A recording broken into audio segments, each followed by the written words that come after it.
اس لیے دعا جو ہے نا، دعا انسان میں تواضع سکھاتی ہے.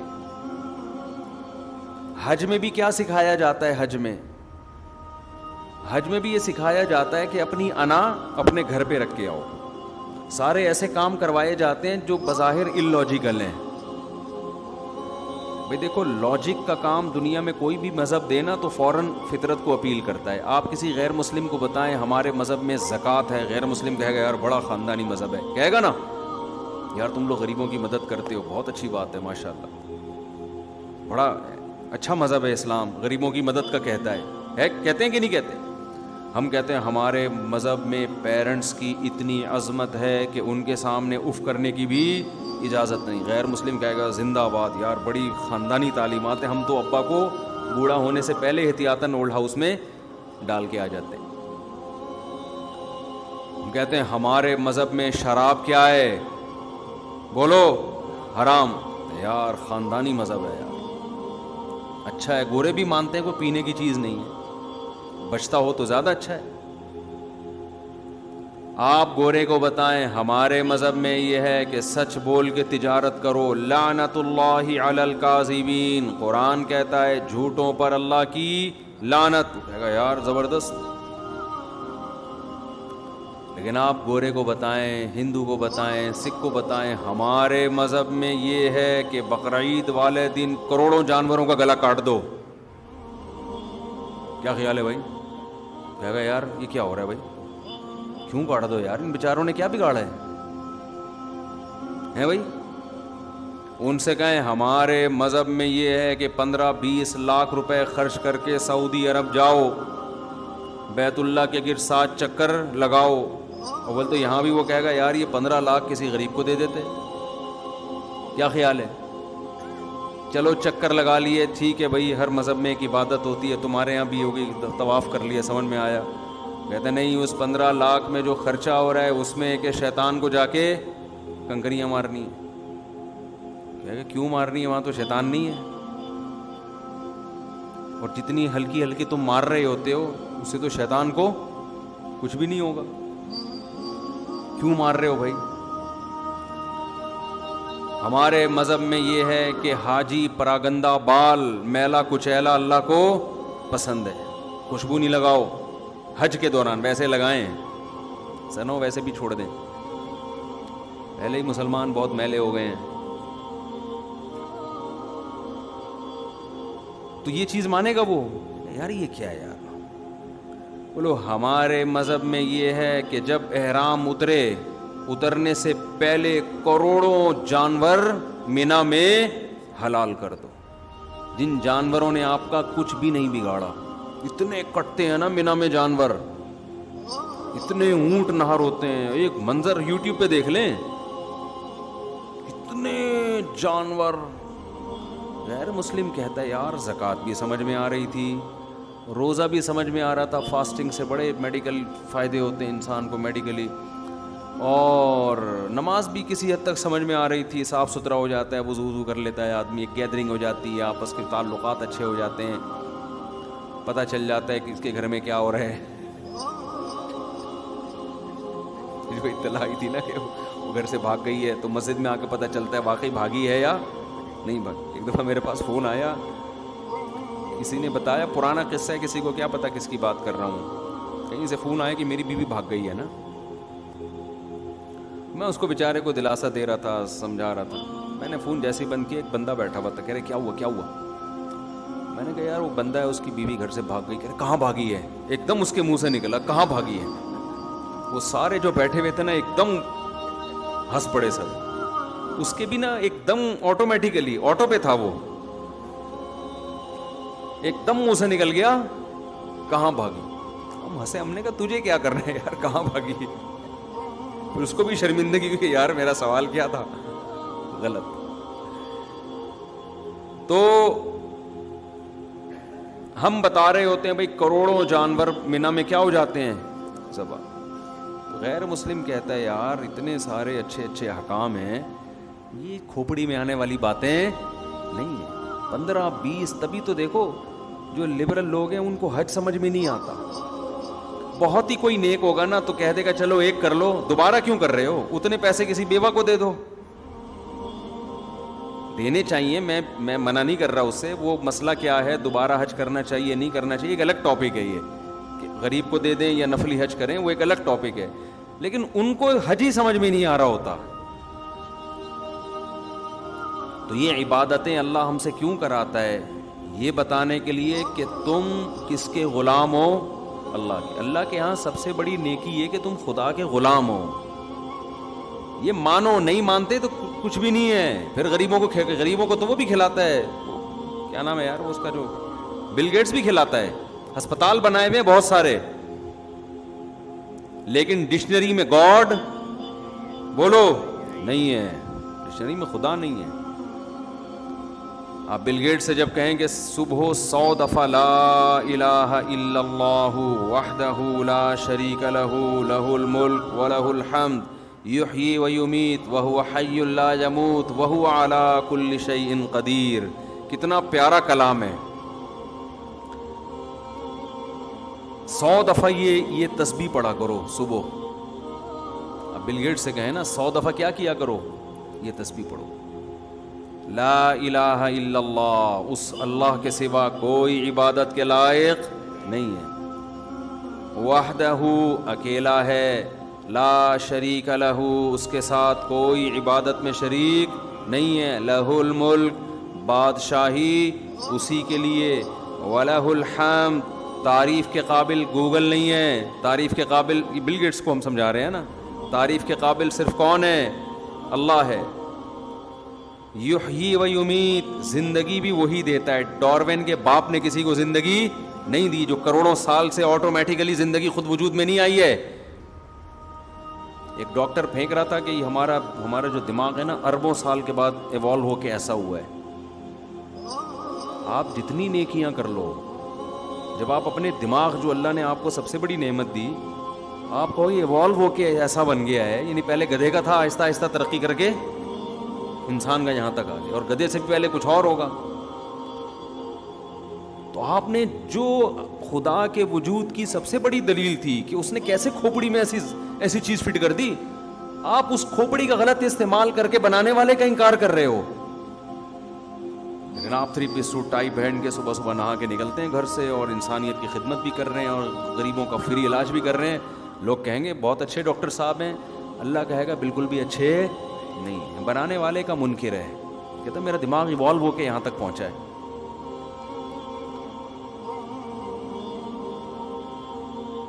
تو جو سب سے بڑی دلیل ہے نا خدا کے وجود کی, اسی کو انکار کرتے جا رہے ہیں. کوئی کھلا رہا ہے, مان نہیں رہے کہ ہمیں کوئی کھلا رہا ہے. اس سے بڑی کوئی ناشکری ہوتی ہے؟ دیکھو ناشکری کا ایک درجہ یہ ہے, کسی نے آپ پر احسان کیا تو وقت پر آپ اس احسان کا بدلہ نہیں دے رہے, یا اس احسان کے تقاضے پورے نہیں کر رہے, اس پہ بھی اگلے کو غصہ آتا ہے. لیکن وقت پر آپ بھول ہی گئے کہ اس نے احسان کیا ہے, تو بھی انسان کو غصہ آتا ہے, یار یہ تو احسان کرنے والے کو بھلا دیا. تیسرا اس سے اوپر کا درجہ ہے انکار کر دیں کہ اس نے نہیں کیا. ایک ہے نا بھول گئے, آپ کو پتہ نہیں کس نے کیا ہے, کہ آپ کہیں نہیں اس نے نہیں کیا, یہ آٹومیٹیکلی ہوا ہے. پھر احسان کرنے والے کو جتنا غصہ آئے گا, پھر اس کا غضب, اگر اس میں غیرت ہوگی تو دیکھنے والا غضب ہوگا. تو کافر بنانے والے کا کیا کرتا ہے, انکار. اور آج کل پڑھے لکھے لوگوں میں یہ بیماری زیادہ آ گئی ہے, جتنا پڑھ رہے ہیں نا اتنا خدا سے دور ہو رہے ہیں. اس لیے کہ ایجوکیشن جو ہے نا, ایجوکیشن کچھ نعمتیں انسان کو جب ملتی ہیں تو وہ تکبر میں آ جاتا ہے, اپنی اوقات کیا کر دیتا ہے, بھول جاتا ہے. سائنس اور ٹیکنالوجی, میں نے جاہلوں کو دیکھا ہے ایمان والے ہوتے ہیں اکثر, پڑھے لکھوں میں اکثر 100% نہیں, پڑھے لکھوں میں جو نیک ہوتے ہیں پھر وہ نیک بھی بڑے خاندانی ہوتے ہیں. اکثریت ہماری یونیورسٹیوں میں پڑھے لکھے لوگ ملحد ہو رہے ہیں, اسلام سے دور ہو رہے ہیں. کیوں؟ کبر, تکبر, کہ یار ایجوکیشن ہمیں تو پتہ ہے, یہ مولویوں کو کیا پتا, یہ دینداروں کو کیا پتا, ان نمازیوں کو کیا پتا, ہمارے پاس تو ایجوکیشن ہے. ان مولویوں سے تو پانی کا فارمولہ پوچھ لو, ان کو نہیں پتا. ان سے پوچھو نمک کا کیا فارمولہ ہے, ان کو نہیں پتا, پتا تو ہمیں ہے. یہ دماغ. اور پھر جتنی ایجوکیشن زیادہ ہوتی جا رہی ہے اتنا ہی تکبر بڑھتا جا رہا ہے. او بھائی تجھے نمک کے فارمولے کا پتہ ہے, پانی کے فارمولے کا پتہ ہے, اس کے خدا کے وجود یا عدم وجود سے کیا تعلق ہے, اس سے خدا سے تعلقات پر کیا اثر پڑتا ہے, اس کا اس سے کیا تعلق ہے کہ خدا کی مان کے نہیں چلنا ہم نے. آپ جتنے بھی پڑھے لکھے ہو, باپ پھر بھی باپ رہے گا کہ نہیں رہے گا. دیکھو دو قسم کی اولادیں ہم نے دیکھی ہیں اپنی زندگی میں. ایک وہ ہیں جن کے ابا سیدھے سادے ہوتے ہیں, دیہاتی قسم کے گنوار, ابا نے بڑا احسان کیا, قرضے لے لے کے بچے کو پڑھایا اور بچہ بہت بڑا فنٹر بن گیا. ایسے ہوتا ہے نا. ایسے بچوں میں ہم نے دو قسم کے بچے دیکھے ہیں, پڑھ لکھ گئے, آداب سیکھ گئے, ابا بیچارہ ویسے ہی دیہاتی ہے. تو پڑھنے لکھنے کے بعد اس قسم کے بچوں کو اپنے ابا پسند, بولو نا, نہیں آ رہے, تو کہتے ہیں پینڈو کے پینڈو ہی ہیں یہ. لیکن ایسے بھی ہم نے دیکھے جو شارٹ ہے مارکیٹ میں, باپ گنوار ہے, دیہاتی ہے, بچے نے پڑھا بھی اپنے خرچے پہ کما کما کے, ابا نے نہیں پڑھایا, بہت آگے نکل گیا, لیکن باپ کے سامنے کیا ہے, جھکا رہتا ہے. کیوں؟ اس کے ذہن میں یہ ہے میں جتنا بھی پڑھ جاؤں میں باپ تو نہیں بن سکتا نا, اپنے ابا کا باپ تو نہیں بنوں گا, باپ تو اللہ نے اسی کو بنایا نا. کہ مجھے اگر سڑک پہ پھینک آتا میں تو آج یہ نہیں بنتا.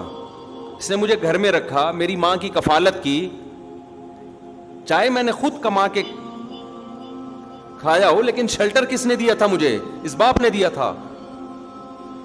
اب وہ اپنے ابا سے پوچھتا ہے, ابا آپ کو پانی کا فارمولہ آتا ہے؟ ابا کہتے ہیں پتہ نہیں بیٹا یہ فارمولے کیا ہوتے ہیں. ابا جاہل پینڈو, میں نہیں مانتا ایسے ابا کو, سائنس ہے سب کچھ, ٹیکنالوجی ہے سب کچھ.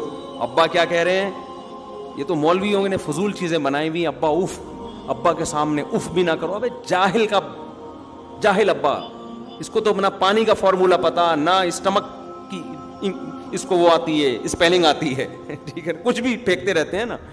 اور جو مولوی مجھے ترغیب دے رہا ہے کہ اس باپ کے سامنے اف بھی نہیں کرنا, اس مولوی نے تو اسکول کی ایک جماعت بھی نہیں پڑھی, اس کو سائنس کا پتہ ہی نہیں ہے. یہ عقل مندی کی بات ہوگی, یہ دلیل. وہ مولوی جو بالکل جاہل ہے, لیکن اس کو یہ پتا ہے کہ بھائی باپ جو ہے نا وہ کیا ہوتا ہے. آپ کتنے بڑے سائنٹسٹ بن جائیں, باپ کا حق کم نہیں ہوتا, بلکہ پڑھنے لکھنے سے تو آپ کا شعور زیادہ ہوتا ہے, آپ کو تو اور احساس ہونا چاہیے.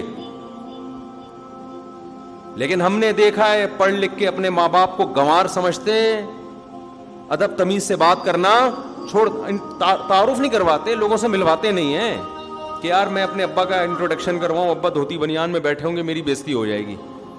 نہیں کروا رہے ہوتے, یار ابا سے ملاؤ ہی نہیں. لیکن غیرت مند کیا کرتے ہیں بھائی, جو بھی ہیں فخر سے ملا رہے ہوتے ہیں, یہ میرے کیا ہیں, والد صاحب ہیں. تو یاد رکھو, اس سے ہمیں پتہ چلتا ہے کہ آپ کے پاس نالج جتنی بھی زیادہ آ جائے, آپ اپنے محسن کا نہ تو انکار کر سکتے ہیں اور نہ اس نالج کی بیس پر جو احسان کرنے والی ذات ہے اس کا حق آپ سے معاف ہو جاتا ہے. ان دونوں میں سے کچھ بھی نہیں ہوتا. اسی طرح یاد رکھو, جیسے ماں باپ کے احسانات کبھی بھی آپ کے ایجوکیٹڈ ہونے سے کوئی فرق نہیں پڑتا, خدا کے احسانات پر بھی کوئی فرق نہیں پڑتا. چاہے سائنس ترقی کرتے کرتے 7ویں آسمان پہ پہنچ جائے, خدا پھر بھی خدا رہے گا, مخلوق پھر بھی مخلوق رہے گی, اسلام پھر بھی اسلام رہے گا, پیغمبر پھر بھی پیغمبر رہیں گے. اور آپ کو خدا کا حق بتا رہا ہے, اس کو نہ پانی کا فارمولہ پتا, نہ واٹر کی اسپیلنگ آتی ہے, کچھ بھی نہیں آتا. لیکن اگر وہ آپ کو خدا کے حق کی بات کر رہا ہے تو جتنا بڑا جاہل ہو آپ کی نظر میں, آپ کو اس کی بات ماننی پڑے گی, کیونکہ وہ اپنی طرف دعوت نہیں دے رہا. وہ کس کی طرف بلا رہا ہے آپ کو, وہ خدا کے بارے میں بتا رہا ہے آپ کو. وہ اگر کہہ رہے کہ خدا نے زنا کو حرام قرار دیا, لا تقربوا الزنا, زنا کے قریب بھی مت جاؤ, آپ ڈاکٹروں کی باتوں میں آتے ہو, آپ یونائٹڈ نیشن کی بات کو مانتے ہو, آپ بین الاقوامی لا کو فالو کرتے ہو, اور وہ مولوی چیخ رہا ہے کہ خدا زنا کو پسند نہیں کرتا. آپ کہتے ہیں مولویوں کی باتیں, جاہل, ان کو کیا پتا. تو بھائی آپ جب مرو گے تو آپ کا باپ تو بیچارہ جاہل تھا, خدا سے زیادہ علم کسی کے پاس نہیں ہے, اس نے تو پیدا کیا ہے, وہ نہیں چھوڑے گا آپ کو. اور قرآن نے مضمون بیان کیا ہے. قرآن کہتے ہیں کتنے پیغمبر پچھلی امتوں میں آئے, امتوں نے ان پیغمبروں کی بات نہیں مانی. کیوں؟ فریحوا بما عندهم من العلم, ان قوموں کے پاس جو علم تھا اس پر وہ اترانے لگے تھے. اب آپ بتاؤ, ان قوموں کے پاس دین کا علم تھا یا دنیا کا؟ دنیا کا. دین کا علم تھوڑی تھا. پیغمبر دین کا علم لے کر آئے, ان قوموں کو نصیحت کی کہ شرک مت کرو, زنا مت کرو, لڑکوں سے بدفعلی مت کرو, یہ مت کرو, یہ مت کرو, اس جس نے پیدا کیا ہے اس کو مانو, اس سے توبہ استغفار کرو, اس سے گناہوں کی معافی مانگو. قرآن کیا کہہ رہا ہے کہ فریحوا بما عندهم من العلم, ان قوموں کو جو ہم نے نالج دی تھی نا, علم دیا تھا, اس علم پر وہ اترانے لگے, اور اتنا اترائے کہ تکبر کی وجہ سے پیغمبروں کی بات کو مسترد کر دیا کہ بھئی ان کے پاس تو نالج نہیں ہے. نالج کس کے پاس ہے؟ نالج کیا, دنیا کی نالج نہیں تھی پیغمبروں کے پاس. آج یہ بہت بڑا احترام, میں کہتا ہوں نالج ہونا اچھی بات ہے, دین کی ہو یا دنیا کی, ہم نالج کی اہمیت کا انکار نہیں کر رہے, مگر وہ نالج جو آپ کو خدا سے دور کر رہی ہے, اس کا مطلب نالج میں فالٹ نہیں ہے, آپ کے اندر کوئی بہت بڑا ٹیکنیکل فالٹ ہے, اس کو دور کر کے نالج حاصل کرو کہ یہ نالج آپ کو خدا کے. دیکھو قرآن بھی تو نالج کا تذکرہ کرتا ہے, دنیا کی نالج بھی اور آخرت کی بھی, لیکن قرآن جب دنیا کی نالج کا تذکرہ کرتا ہے نا, اس نالج کو دے کر قرآن آپ کو اللہ کے قریب کرتا ہے. ایک ڈاکٹر کو پتا ہے دودھ کیسے بنتا ہے اور اس میں کیا کیا اجزاء ہیں. اگر اس ڈاکٹر کی عقل صحیح کام کرے گی تو وہ اس دودھ کے بارے میں تحقیق کر کے خدا سے دور ہونے کے بجائے خدا کے قریب ہوگا کہ یار کیسی مشینری بنائی ہے اللہ نے کہ سوکھا چارہ جانور کو کھلاتے ہیں اور تھنوں سے چکنا اور گاڑھا دودھ نکلتا ہے, فل آف کیلشیم, کیلشیم سے بھرا ہوا دودھ. ایک ڈاکٹر اگر حقیقت میں اس میں کوئی فالٹ نہ ہو, تکبر نہ ہو, وہ جب تحقیق کرے گا کہ کیسے جانور کے پیٹ میں پانی سے بچہ بنتا ہے اور بچہ پیدا ہوتے ہی تھنوں کی طرف لپکتا ہے, اگر اس کے دماغ میں فطور ہوگا, وہ کہے گا کروڑوں اربوں سال نہ دماغ ایوالو ہوتے ہوتے ہوتے ایسا دماغ بچے کا بن گیا کہ پیدا ہوتے ہی کہاں جا رہا ہے, تھنوں کی طرف, لہذا اور مزید ترقی کرو سائنس میں. وہ خدا کو ڈکشنری سے کیا کرے گا, نکالے گا.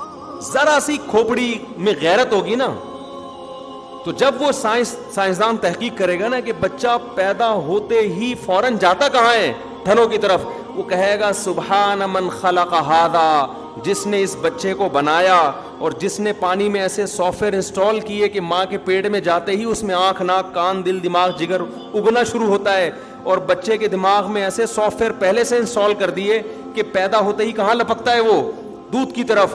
تو وہ ذات اس قابل ہے کہ اس کی عبادت کی جائے, اس کو تلاش کیا جائے, کون ہے ایسا مہربان. اگر اس ذات تک پہنچنا ممکن نہیں ہے, اس کے کسی سفیر کو, کسی نمائندے کو تلاش کیا جائے. تو اگر آپ نالج, چاہے وہ دین کی ہو یا دنیا کی, نالج حاصل کرتے ہو تکبر کو سائیڈ پہ رکھ کے, تو یہ نالج آپ کو اللہ کے قریب کر دے. اور اگر آپ کے پاس نالج ہے, چاہے دین کی ہو یا دنیا کی, آپ میں کبر ہے, تکبر ہے, تو دین کی نالج بھی آپ کو اللہ سے دور کر دیتی ہے. ہم نے دیکھا ہے بہت سے لوگ دینی علم رکھنے کے باوجود خدا سے دور ہیں, ان کے پاس یہ کہ ہمیں نالج ہے, علم ہے ہمارے پاس. تو آج یہ بڑا مسئلہ ہے بھائی, چند باتیں انسان سیکھ لیتا ہے اور مذہب کو برا بھلا کہنا شروع کر دیتا ہے.